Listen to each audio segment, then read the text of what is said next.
d'après l'un des deux récits de la création dans la Bible, la femme est tirée de la côte de l'homme.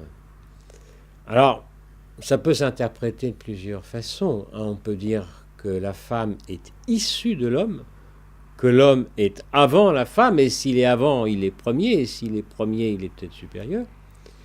Mais ça peut aussi vouloir dire que la femme est profondément humaine, exactement comme l'homme. En tout cas, l'essentiel est que, d'après la Bible, l'homme et la femme sont créés par Dieu.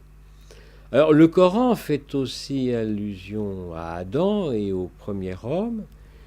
Il fait allusion à la fameuse désobéissance d'Adam qui aurait mangé du fruit défendu, le fruit de l'arbre de la connaissance du bien et du mal, car la connaissance du bien et du mal, c'est réservé à Dieu, c'est pas à l'homme de dire ce qui est bien ou ce qui est mal, c'est à Dieu.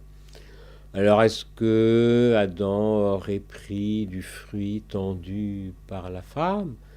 Et donc est-ce que la femme serait la cause du péché? Mais peut-être c'est celui qui accepte le fruit défendu qui fait aussi le péché.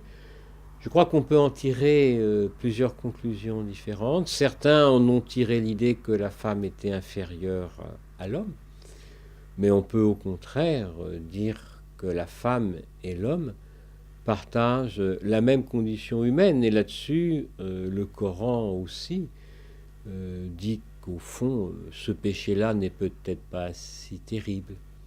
Le Coran dit que Adam a oublié la loi de Dieu et que si c'est un oubli, c'est peut-être pas nécessaire d'en faire un péché mortel, un péché originel qui se transmettrait à toute l'humanité.